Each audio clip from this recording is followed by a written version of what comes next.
What was the second problem? The second problem was وَتَرَبَّصْتُمْ. You kept procrastinating. Now what does that mean? That means you realized it's bad, and you also realized in your own conscience, I should change, but you told yourself, I'll change pretty soon, inshallah. I'm gonna change. I know I have to change. I know this is bad. Just one more week, and I'm gonna be a different person. Man, just this semester, I got these messed up friends right now, and I can't really make them upset, so I'm gonna keep hanging out with them. But next semester, I'm totally doing a different schedule. I'm not gonna be around these guys anymore. But let me just write out this semester. Just this one more month, I'm doing this. Just this one more weekend, just this one or two more party, just one or two more drinks. That you keep telling yourself just a little bit more, little bit more, little bit more, and then people tell my favorite one, Ramadan is right around the corner. It's just 10 more months, 11 more months. Once Ramadan comes, man, I'll be totally different. And I plan to go to Hajj. Once I go to Hajj, you watch, I'm gonna be a different person. But until then, just make dua for me. Tarabbastum. You didn't want to make a change today, right now. You assumed, not only are you putting yourselves in a bad environment, you're not ready to make a transformation right now. It's too much for you to be asked. You'd rather just stick it out. You'd rather just enjoy a little bit more. This is what tarabbastum. But you know what? And you assume, by the way, this also has an assumption. The first assumption was it doesn't affect you. It doesn't have an impact on you, but it does. Something really bad becomes normal to you over time. You get desensitized. What is the effect of tarabbus, of holding off and holding off and holding off? Actually, you assume that you can put the brakes on at any time. And you can walk away from all of it whenever you want. I'm not addicted. I don't need this. I'm not hooked on it. I could just walk away whenever I feel like. The truth of it is, that's not the case. The longer you stay, the more addicted you become, and the more impossible you feel, it's impossible for you to get out of it. You're completely immersed. You're completely drowned. And you don't even know anymore what it is to be outside of this environment. And then you start telling yourself, it's too late for me.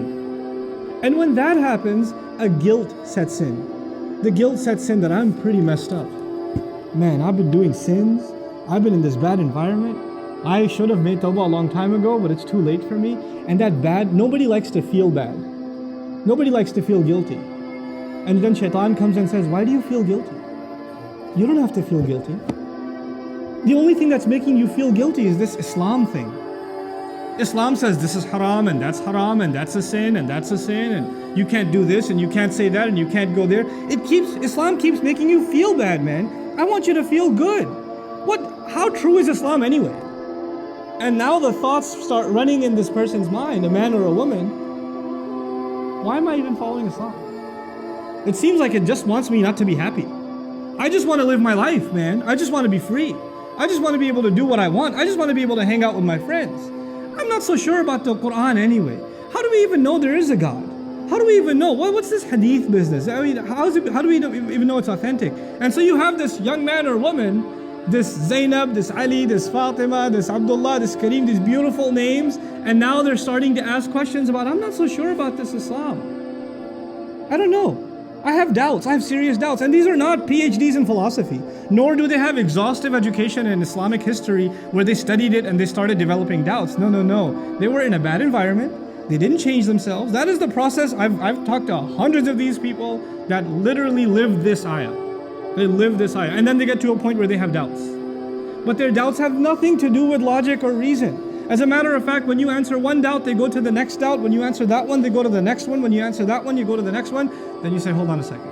So how long ago did you start ending up in questionable kinds of company? And then the truth starts coming out. وَارْتَبْتُمْ. The very next words are, you fell into doubt.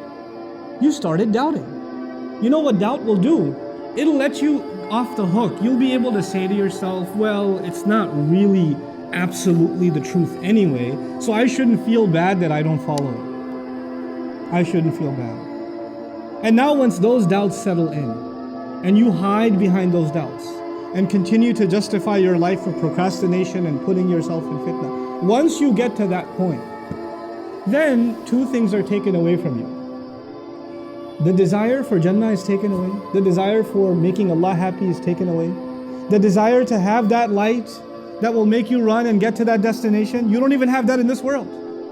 The person who desires to seek that success with Allah, Allah will give them that in this world. But that desire is gone now. You have doubts about it. And the fear of hell is gone. Those two things are gone. Your fears are gone, and your hopes and aspirations in Allah and the akhirah are gone. The afterlife is nothing to you. The afterlife means nothing. If somebody even brings up heaven and hell, it's a joke to you. Well, if you take away heaven and hell, if you take away the motivation to end up in the reward of Allah, or get away from the punishment of Allah on Judgment Day, well, the only motivation you're going to have left are things that are left in this world, isn't it? You have nothing left in the next life. So the only thing to look forward to are stuff that's left in this life. And this life will be money, it'll be fame, it'll be leisure, it'll be pleasure, it'll be material things. That's all you ever think about, that's all you ever care about, that's all you ever want to know about, that's the only thing that ever interests you, that's the only thing you make efforts towards, because you think all of these things are going to bring you happiness. They'll bring you contentment. So the next words are, وَغَرَّتْكُمُ الْأَمَانِيُّ. False hopes deceived you.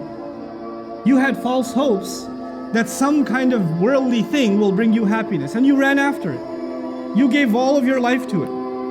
And you would think that this will bring you what you're looking for, and you get to it.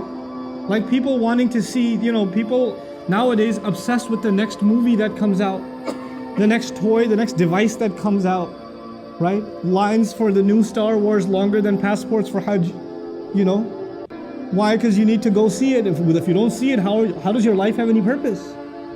Your life means nothing if you didn't see it opening night, And so you have to see it. And by the way, hoping that this will bring you some kind of fulfillment that you haven't found anywhere else.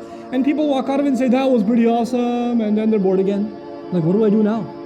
Maybe I could go see it again. And then go see it again. They're like, well, not as exciting the first time, but still pretty cool.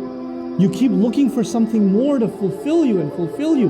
Because the thing that will completely fulfill you, the pleasure of Allah, is no longer there. That desire is no longer there. وَغَرَّتْكُمُ الْأَمَانِيُّ حَتَّى جَاءَ أَمْرُ اللَّهِ. Until the decision of Allah came. This was your life. This, according to the believers, is a summary of a person's life that lost their faith.